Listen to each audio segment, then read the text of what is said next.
The following is a Hoop Ball presentation.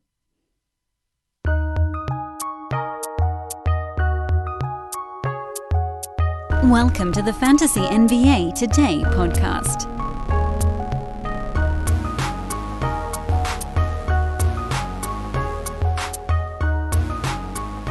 Hey, it's Friday of week 3 in our fantasy basketball offseason. We have concluded, or we're shortly going to be concluding another one.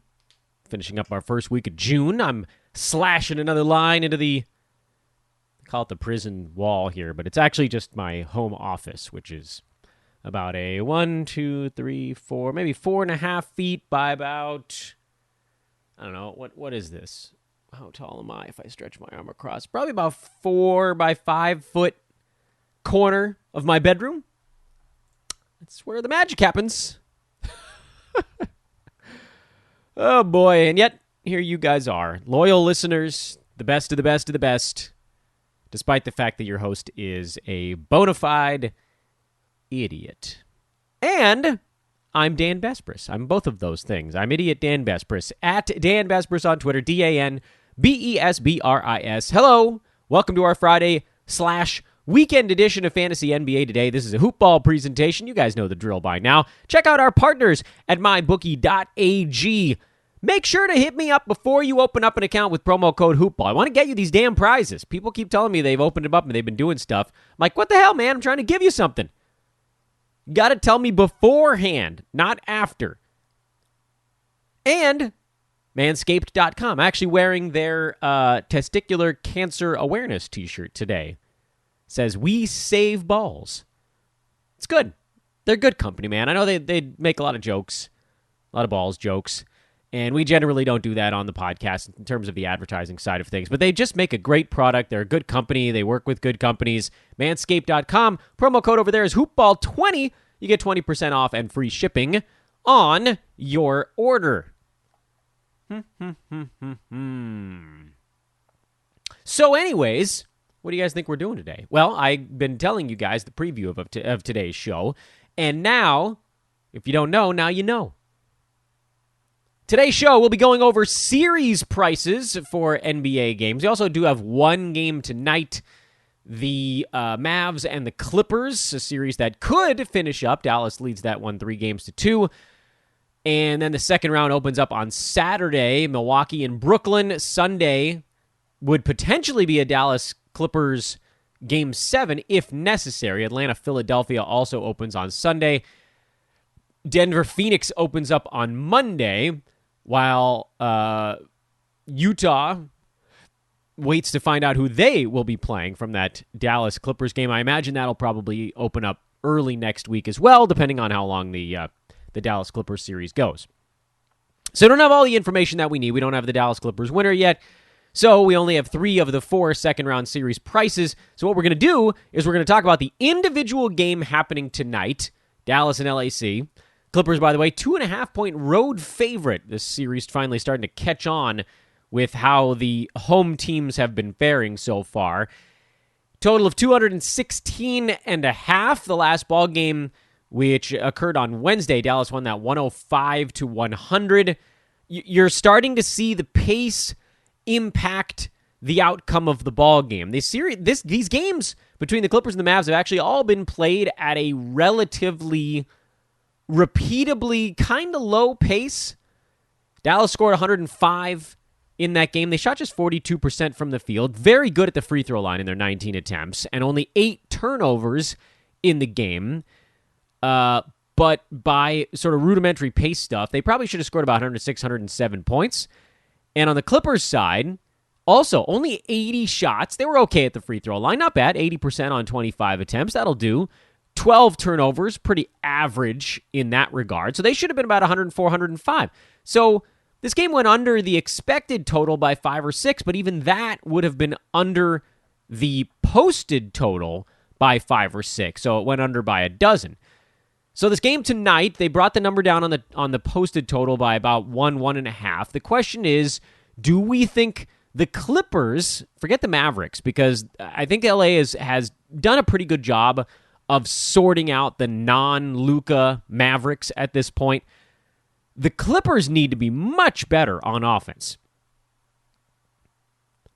I wondered about this on an earlier podcast this week, whether Kawhi Leonard, as these series wear on and he needs 2 or 3 days off in between them, because he's playing 40, 41, 42 minutes a game, I do wonder if that leg of his just gets progressively worse as he rolls up these giant minute totals, no matter how much care they take of him during the regular season, wherever he is.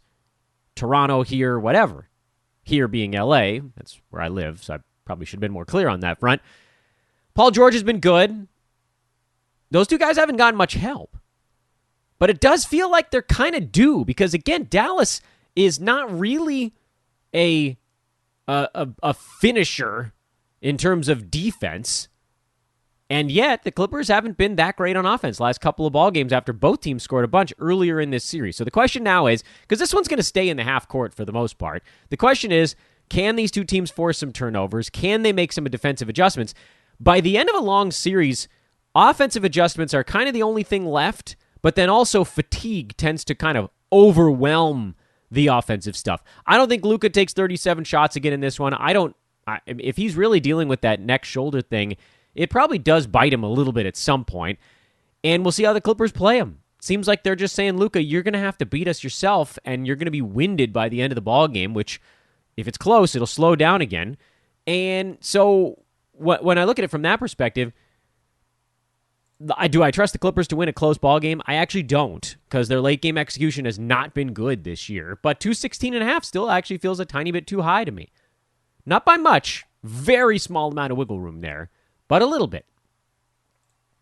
And now let's talk a little about some of the series prices as we get into the second round. And this is kind of what I wanted to do en total here on this Friday show. But the Mavs and Clips haven't been kind enough to finish up their series yet.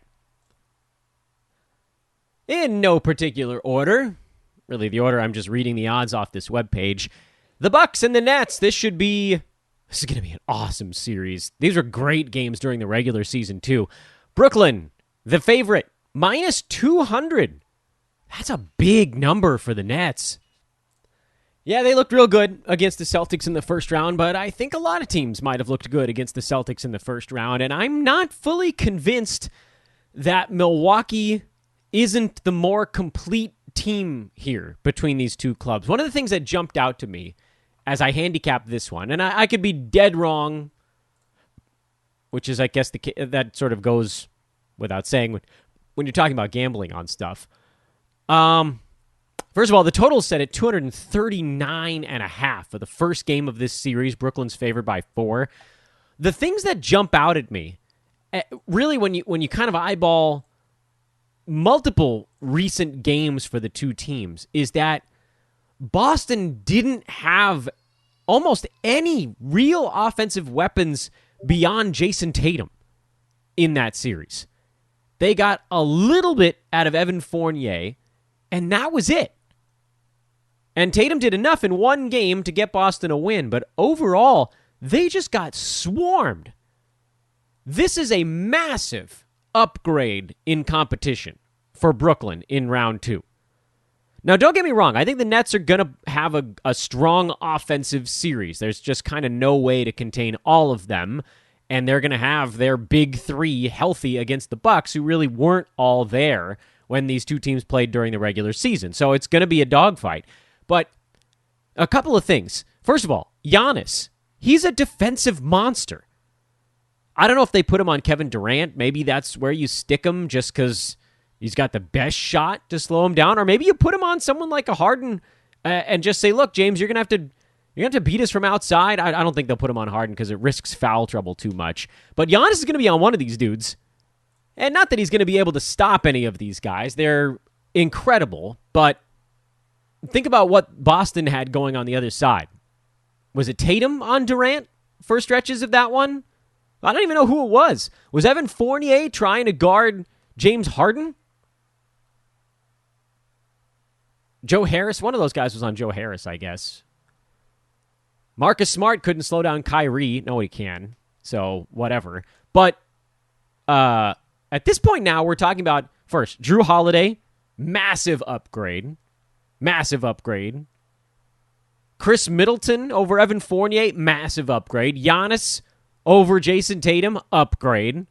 Different kind of ball player offensively, but look, significant upgrade.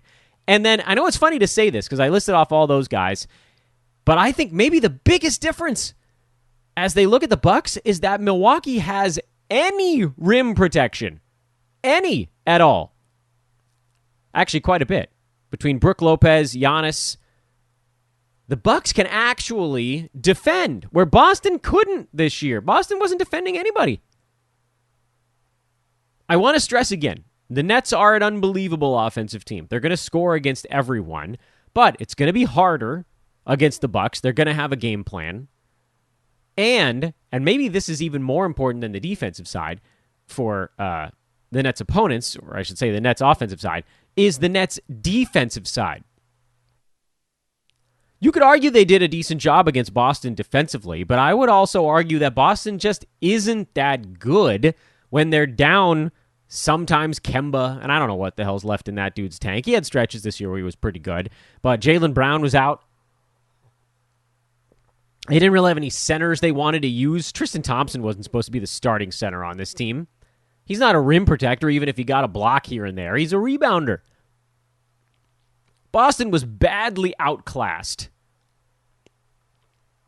Now, meanwhile, Milwaukee dispatched Miami in 4 games, and what I liked out of that series was that the Bucks looked laser-focused.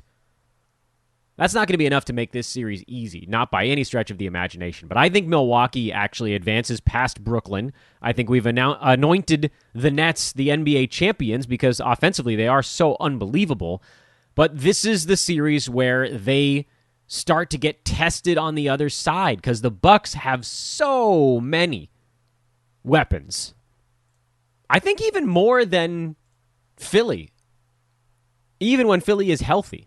Because they're just such a different, slow it down, grind it out team. I think that's actually a pretty good matchup for Brooklyn.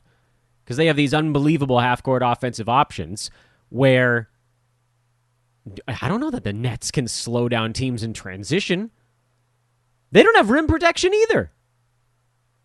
Blake Griffin is the starting center on that team. Nick Claxton played 12 minutes off the bench. DeAndre Jordan didn't even get in the ball game, although maybe he plays a bit against Brook Lopez. There's going to be a lot of drop coverage from Brolo. So Bucks are going to be daring these guys to take three-pointers and long twos. They're going to try to prevent the easiest of the buckets, and the Nets are still going to score a lot. Bucks look better than Brooklyn during the regular season. And if Milwaukee's defense gets ratcheted up here in the playoffs... By the way, another note on the regular season matchups between these two teams. Not for nothing, neither one of these clubs liked to play their superstars a ton of minutes. But one of the things that we've always kind of killed the Bucks for lately is that they've been extremely reluctant to play their superstars big minutes. These two teams played, I believe it was May 2nd and May 4th. Might be getting those dates off by 1 or 2. Bucks played their superstars about 36 minutes apiece. Kevin Durant actually played 40 minutes in one of those games when they lost. Bucks won that one despite shooting 45%. It's actually not entirely clear how the hell that happened. A lot of it was rebounding. Beastly rebounders. Dante DiVincenzo actually had 15 boards in one of those games, and he's out. So, this all loops back around to our discussion on the series price. Brooklyn's up to minus 200. Bucks are up to plus 170. I think this is a pretty good time to grab Milwaukee. I think they've got a decent shot to win the opener in Brooklyn. Bucks have had plenty of time to game plan. Not that Brooklyn hasn't. I just don't believe that Brooklyn defensively can game plan for the Bucks. What are they going to do? Pack the paint? What difference does it make? All those guys are frickin' 6'7". Except for KD. And is he going to be their rim protection? You want KD picking up 5 fouls, trying to stop Giannis freight train downhill? I don't know, man. I do think Brooklyn wants it to be a very high-scoring game. I think Milwaukee would be totally fine. Actually, I would argue both teams kind of do. Bucks want more transition. Nets probably would prefer to use their superstars, slow it down a little bit, not give Giannis the opportunity to get out and run. But I also don't know that Brooklyn has the discipline to slow the game down all that much. With this first game in Brooklyn, and I don't really know what defense these teams are going to throw at each other, but I'm feel pretty comfortable saying that offensively they're going to be throwing their fastball. I'd look at Milwaukee in this one, and I think it's going to be pretty damn high scoring as well. So I think I kind of like the over. Man, that's a lot of points, though. Might leave the total alone. But I think Milwaukee wins this series. If you think Brooklyn wins the series, you probably wait and hope they lose one of these first two games at home. Maybe the series price comes down a little bit. The Hawks and the 76ers. I would not touch this series price with a 10-foot pole because we don't know what's going on with Joel Embiid. Right now, the Sixers are minus 175, Hawks at plus 155. The reason you're getting that very cheap rate on the Sixers is because I think there's an expectation that Embiid is going to miss a little bit of time. And if he does miss time, Hawks are not a team that Philly's going to be able to sneak past. They're going to need Joel to get him through this one because Atlanta's good. Defensively, more than anything, they've really stepped it up. And without Embiid, the Sixers don't have those guys, or that guy, really, that teams can't guard. They'll move the ball, they'll space it, they'll shoot some threes. They've got some decent options, but he's the motor in a half-court offense on that team. So if Embiid is out, look for the Hawks defense to be really powerful. But I don't know that you can make the wager this far out in advance. You could try. Philly's favored by only 2.5 at home. That's almost definitely a line built on no Joel Embiid. So if that's the case, then maybe you take the Hawks at plus 2.5, and then if Embiid comes back, the other way around. Maybe you take Philly at minus 2.5, and if Embiid decides to play, you could take the Hawks at like plus 6. That's probably the only way I would touch the side in this ball game. On the total, I think you basically just fade whatever people would think happens with Embiid. Remember in that last game against Washington, you knew the pace was going to be higher with no Embiid in there, so we played the over, and it worked out great. And you could probably do something similar here, although at 220.5, I do wonder also if perhaps Atlanta's defense is being a bit underrated. We know Philly's defense is actually pretty good when they're focused in there, but they do a lot of their damage by slowing the ball game down. And finally, the Nuggets and the Phoenix Suns. These were great regular season games. They'll be awesome in the playoffs as well. Phoenix opened at minus 130 and jumped up to minus 200. I don't know that feels wrong, but it also feels... I shouldn't say it feels wrong. It actually feels right. Minus 130 seemed insane for Phoenix. What I mean is wrong is that it doesn't feel like that was actually the opening line. Something seems wrong there. Like it feels like there's a misprint. But in any event, Suns are a minus 200. So that's a 1-to-2 ratio. Denver, the underdog, at plus 165. Suns are pretty lasered in right now. Jokic is going to do his thing, but Denver's not going to get past this one. I didn't think they were going to get past Portland, but I also thought the Blazers would have any kind of defensive intensity, and they had none. Zippo. They played no defense, where the Suns are actually quite good on the defensive side of the ball. They're going to score because Denver also defensively wasn't very good. They did enough, but Dame went nuts a few times. It's going to be a good series. To me, if Chris Paul is even inching up on healthy, and I still don't know that he is, so I probably wouldn't bet on this one, but I do think the Suns win the series. And that first game on Monday, Phoenix is a 4-point favorite at home. I would actually consider Denver in that one, while the Suns are trying to sort of figure out what the Nuggets want to run. And I think Phoenix gets better as this series goes on, just because they have the personnel to make adjustments that I don't know that Denver has. Denver just kept doing the same damn stuff, and Portland couldn't figure out any way to stop it. Portland should be a little bit embarrassed at that level of effort. Not that Denver's not a really good basketball team. Even without Jamal Murray, they're still pretty damn good. But Portland needed to win that series. Jamal Murray was so critical for Denver's playoff success. He was the one making the tough shots. He was the one forcing the defense to honor him and Jokic, two options that created all that gravity for other guys to get free. Denver only has one of those guys right now, and Portland still couldn't figure it out. So, fie on you, Portland. You messed this one up. I also want to talk about one fantasy lesson learned from this year before we pivot next week into I still haven't come up with a good name for it, but how did Yahoo do really is kind of the main thing. But it's a strategy builder that we use to determine how we can navigate drafts for the upcoming season, whether or not Yahoo is getting more accurate, less accurate, where no man's land creeps in. But until we get into that, before then, today, I wanted to focus on a lesson that we can take away from this season. I think probably applies relatively well to other seasons as well. And that is how to draft beyond the 9th and 10th round. There's an easy answer to that question that covers everything in an umbrella sense. And that easy answer is you take whoever you want. You are not beholden to Yahoo's pre-ranks once you get to that point. Not by a long shot. Usually that moment occurs in the 60s or 70s. So we're well past that. We're at like pick 107. That doesn't matter. Pick 100. Just call it 100 for a nice round number, which is the middle of the 9th round? Question mark? But what I want to focus on today's podcast is who are the guys who were pre-ranked, basically the ADP. So we're going mostly on ADP at this point. Who are the guys who had an ADP over 100 who finished well inside the top 100 on a per game or totals basis? And I want to do both. We're not going to break down each individual name, but I want to cover both because there's sort of different reasons to look at both sides of it.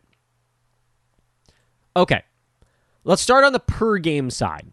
And I'm going to go through from like 100 to 200, more or less, because guys outside of the top 200 generally don't really get drafted in a 12-team league on pre-ranks. There are some guys that are way down the board, and I guess we can flash through them pretty quick. But, okay, so here are the guys who were drafted outside the top 100 who finished inside of it on a per-game basis. Karis LeVert, Evan Fournier, Norman Powell, LaMelo Ball, who I think actually moved up the board late, PJ Washington, Nerlins Noel, Jared Allen, Larry Nance Jr., the list goes on, Chris Boucher, Delon Wright, Miles Bridges, Joe Harris, barely made it inside the top 100, Malik Beasley, Terry Rozier, who might have been the draft pick of the year, Tyrese Halliburton, we'll go a little bit farther, Harrison Barnes, Danny Green, I know, your socks, you can put your socks back on, even though they got blown off.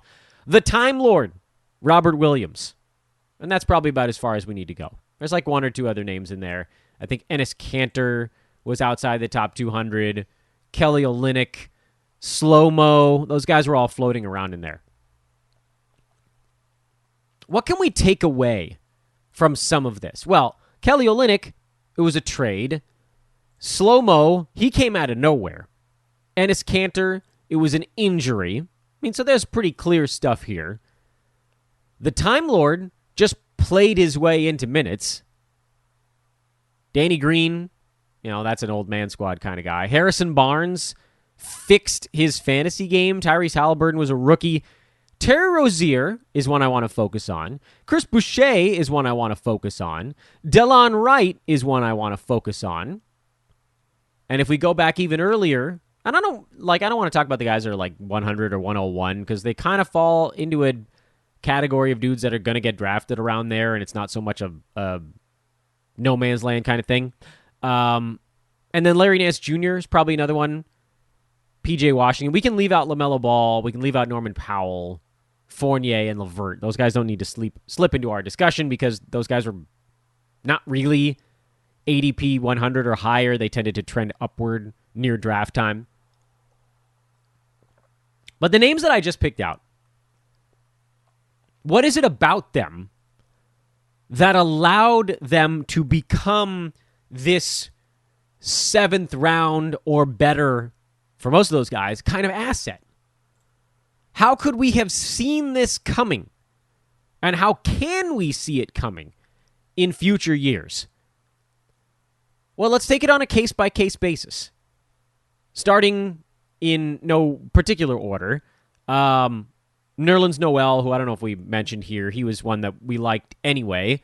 He was someone that we figured was going to be, by the way, he ended up going in like the 80s or 90s in a lot of spots because of that late surge. But he was someone that we knew was good in only 20 minutes a game, and behind Mitchell Robinson and playing for Tom Thibodeau, you figured there would probably be games where either Robinson might get hurt for a game or two here and there, or maybe Nerlins just takes over the job. Remember, he started a couple of games during the preseason, and that kind of blew up his ADP a little bit. Jared Allen, now he got traded, so we can throw him out. Larry Nance Jr., who only played 35 games this year, and so per games versus totals is a pretty different discussion. And he's a guy, I don't know if I can draft Larry Nance anymore, as much as I love his fantasy game. This was an easy one. If he was healthy, this would have been a layup, but he missed half the damn season. But from a per-game standpoint, this was a gimme. Because we knew he was going to get minutes on that team, and we already knew that his fantasy game was built to be a value in 25 minutes or more. Chris Boucher in Toronto, we knew he had an amazing fantasy stat set. Delon Wright, amazing fantasy stat set. Terry Rozier, not as an amazing a fantasy stat set, and we all, I think, kind of panicked a little bit because Gordon Hayward showed up. Tyrese Halliburton is a rookie. I just didn't know anything about him, so that was one that we're never going to get into the future. And then Harrison Barnes was there's no way I was going to trust him to fix his fantasy deficiencies. But the names on that list that I think we could look back at and say, hey, this is something we need to be looking for as we size up our angles for next year are who are the guys getting drafted beyond 110, beyond 120, who have the fastest route to fantasy value. Meaning, the guys who only need 22 minutes to get inside the top 100. This is when you're looking for per game fantasy value. Not totals, because it might not be every night. It might be someone's backup sometimes. Chris Boucher wasn't the starter at the beginning of the year. He wasn't the starter for most of the season. They rotated through Pascal Siakam and Aaron Baines at starting center, and then Kem Birch late in the year as well.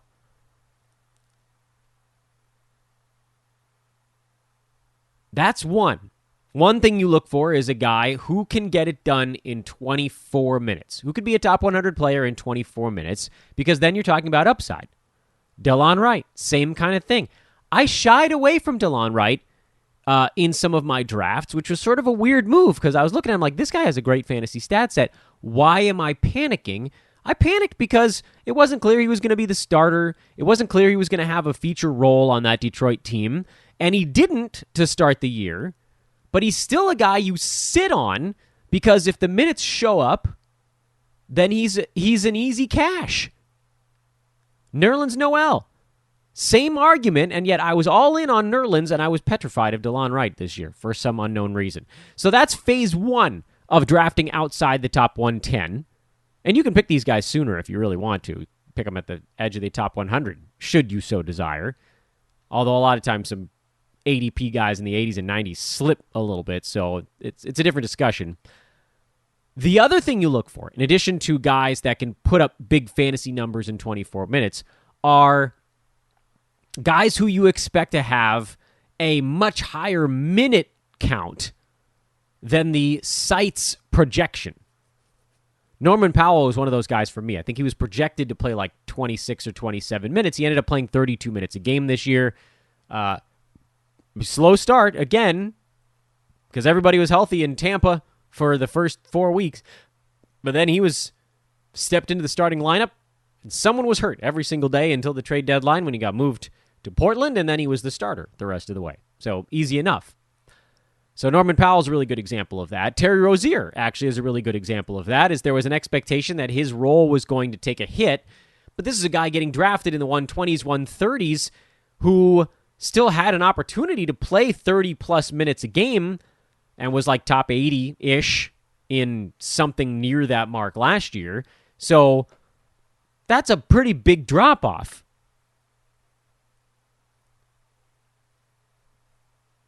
Chris Boucher, similar argument there he's more on the upside side of things. Now, we don't have next year's pre-ranks. We don't have next year's ADPs. But what I want to mark down today, June the 4th, 2021, we'll go back to this lesson when we get next year's pre-ranks from the big sites, and we're going to look at it. We're going to say, okay, here's the guys ranked outside the top 100. Let's take a marker and let's highlight the guys who have the best per-minute production with, admittedly, you're going to need an actual path to some kind of value for these guys. And then we'll also highlight the guys, oh, look, they're projected to play fewer minutes than they should be. Just for argument's sake, what would that have looked like this year if you had gone through some of those things from like 125 to 150 range? You look at these names, you say Jeff Teague, no. There's no per minute anything there. There's no massive minute played thing there, so you just jump over it. Elfrid Payton? No. I mean, that dude needed to play like 35 minutes a game to get there. Killian Hayes? We didn't know anything about him, so we'll jump over that. Rui Hachimura? He was someone you might have looked at because you figured he was probably going to play a ton of minutes, but there's no per minute ability. RJ Barrett? Bad stat set.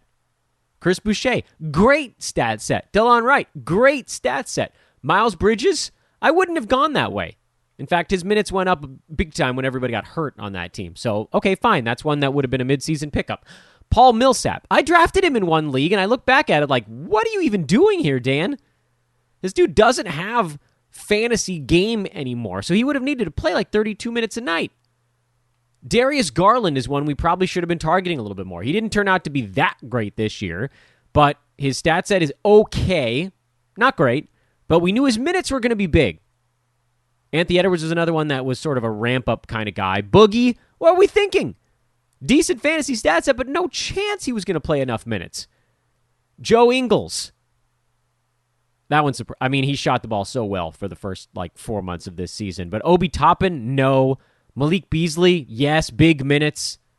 Jakob Poeltl, he was a no at the beginning of the year because LaMarcus Aldridge was there, so I don't think we can... That's a midseason pickup kind of guy. Terry Rozier, Marquise Chris, Terrence Ross, who I actually did draft in a number of spots, and he gave up partway through the year, but he was actually one that I would probably do again because I thought that his usage and or minutes and or stat set really was going to be a little better this year.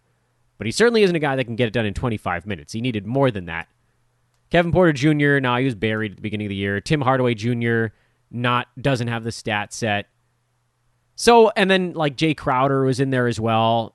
It's a guy, there's no upside for these guys, and there isn't massive minutes for these guys either. So as you list, it seems so obvious now looking back. So that's why I want us to do something similar for next year, to go through these types of names and say, well, is this a guy who can get there in 24 minutes a game? Or is this a guy who might play 32 minutes a game or more on the season? And if the answer to both of those questions is no, you just wipe them right off your board. And do this for picks like 100 through 250, and suddenly 150 names becomes 20. How many names did I just say yes to out of those 25? 4? 5? 6 or 7 at most? Joe Harris probably should have been on that list because of a lot of minutes played, but I didn't think there was going to be a ton of usage there. He actually ended up doing better this season, probably because someone was always hurt. Whatever, you takes what you gets. And now let's quickly look at this from the other side, which is totals. And this is a very different bird, and it's much more suited for head-to-head because you can't make up those missing games. Who are the guys between 100 and 250 and head-to-head that dramatically outperformed their rank position? Norman Powell is still on that list. Hey, played well and durable. He was number 36, by the way, by totals this year. P.J. Washington, Dante DiVincenzo was actually pretty good, and he missed the very end of this, a couple games in there, and then he got hurt in the playoffs. Montrezl Harrell? What? Nerlins, Duncan Robinson, Jarrett Allen, Kevin Huerter. You're noticing it's a pretty different list of names here. Chris Boucher, DeLon Wright, Miles Bridges, Joe Harris, they all made the list on both sides. Anthony Edwards, Joe Ingles, Jakob Poeltl, Terry Rozier, who was number 15 by totals this season. Tim Hardaway Jr. actually made the list here. Tyrese Halliburton on there as well. Ivica Zubac played all 72 games this year.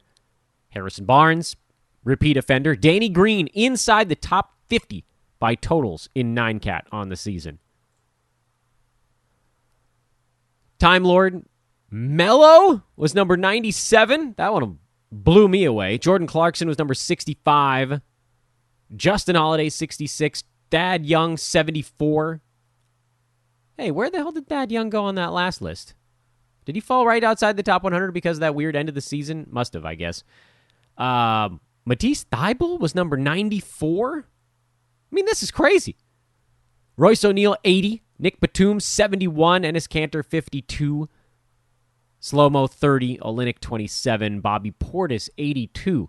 The thing you're likely noticing, because it jumps out at you and slaps you in the face, is that this list is different because this list is just telling you who the most durable guys are in this range. So if you're in head-to-head, and I believe you probably should be streaming the last 2 roster slots during the regular season after all of our discussion about getting a first or second seed. So we're now talking about, if you're in a head-to-head league with, say, 4 bench slots, so it's really rounds 11 and 12 is what we're talking about right now. Rounds 11 and 12, you should be hunting a safe, durable player who's going to log 30-plus minutes a game. It's the total opposite side. Because, yeah, you might have landed on Chris Boucher if you went head-to-head and you went value hunting and he was number 43. But guess what? He was number 43 in 60 ball games. Who did I just tell you? Danny Green was like number 49. Danny Green was a much less risky play there in head-to-head.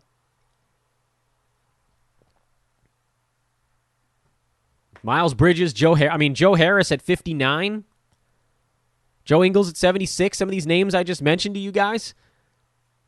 The thread among a lot of the names I just mentioned, you could throw Bojan Bogdanovic in there, but he was drafted a bit earlier. The thread is that these guys played a lot of games and a lot of minutes. There aren't that many players on this list who are the low-minute, big upside kinds. Nerlins Noel is one of them. Chris Boucher, I guess you could call another 24-ish minutes a game, just like Nerlins. But most of the guys that I just read off to you that were inside the top 75 or 80 on a totals basis were guys playing 27, 28, 29, 30, 31, 32 minutes a game.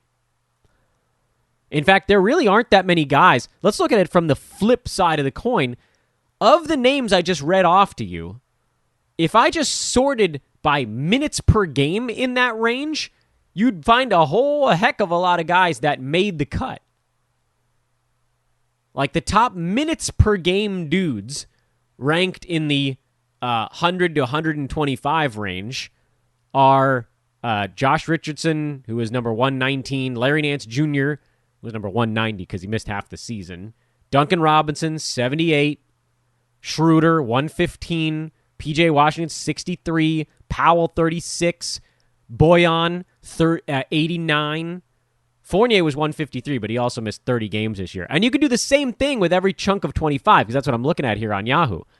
Malik Beasley, but the suspension and the injury blew it up, but he was at 33 minutes a game. RJ Barrett, 35 minutes a game. That's not a guy we targeted anywhere, but he played 72 games and 35 minutes a night, so he finished at 111. Darius Garland, 129, despite missing 18 games. Anthony Edwards, 67, 32 minutes a night. This is a very repeatable formula for head-to-head. As much as I'd love to say take a swing in head-to-head, and maybe we say it this way. You know what? Let's change the strategy just a little bit. Rounds 1 through 9, 10, whatever. You do your normal draft process. You take your guys that you are very confident in having a good year and beating their ADP. Round 10, 11, 12, that range, that's where you take your flyers. That's where you go after a guy with massive upside, like a Nerlins Noel or a Chris Boucher, and you say, you know what, if this hits, it's a game changer. And then in your last 2 rounds, where you're like, I'm probably dropping these guys anyway, that's where you take your hyper durables, like your Danny Greens, your Harrison Barneses, your Ivica Zubases, and you just say, you know what, I've got these guys now, so that if my big swings in rounds 10, 11, 12 don't hit, I can drop those guys. I can stream those guys. Make no mistake, we are going to go back when we get these pre-ranks for next year after free agency, and we are going to outline it on both sides, roto and head-to-head, per game and totals, and just start crossing off names. On the roto side, if there's no upside and there's no big role, cross them off. On the head-to-head side, if you think they're going to play a ton of minutes, you highlight them. If you think they've got huge upside, you highlight them in a different color. I can't wait to come back to this one. June the 4th, guys. Don't let me forget. That's when we talked about it. That'll do it for our Friday weekend show. I am Dan Bespers for Fantasy NBA Today. Thank you, everybody, for continuing to listen here during the offseason. That's how we keep our corporate sponsors and how we keep growing here at The Hoob. You can follow me on Twitter at Dan Bespers. Back around on Monday. We'll dive in. How did Yahoo do? For real. And we'll compare it, by the way, to previous seasons. We've got so much data to go over. Strap on your visors, everybody. We're going accounting next week. So long.